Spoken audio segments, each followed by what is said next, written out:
బుజ్జి, ఎంతసేపు ఎక్కడున్నావు? లైబ్రరీలో. యాన్యువల్ డేకి ఇంకా 2 రోజులే ఉన్నాయి. ఈసారైనా నాటకంలో నటించమని నన్ను తెగ ఇబ్బంది పెడుతున్నారు. ఏం చేయను? ఆగక్కడే, నోరుదు.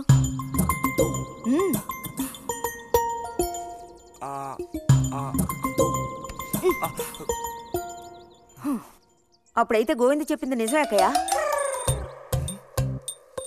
ఎరా నిజమేనా? రే బుజ్జి, నువ్వు సిగరెట్ కాల్చావా? అయ్యో లేదు లేదు పిన్ని. ఎంతలా అబద్ధం చెప్తున్నాడో చూడు. నా అంత ఎత్తేదిగావని ఊరుకుంటాననుకోకు. చావగొట్టి మూల కూర్చోబెడతాను, జాగ్రత్త. మీ నాన్నతో చెప్తానుండు. హాస్టల్లో చేరిస్తే ఇంకా ఏమేం చేస్తావో. రే, నువ్వే ఇంట్లో పెద్దవాడివి. నిన్ను చూసి వాళ్ళందరూ చెడిపోతారు. అది గుర్తుంచుకుని ప్రవర్తించు. ఆ ఊళ్ళో ఉన్నప్పుడు లేని అలవాట్లన్నీ కూడా ఇప్పుడు ఈ గ్రామానికి వచ్చిన తర్వాత కొత్తగా నేర్చుకుంటున్నాడేమో. పో లోపలికి.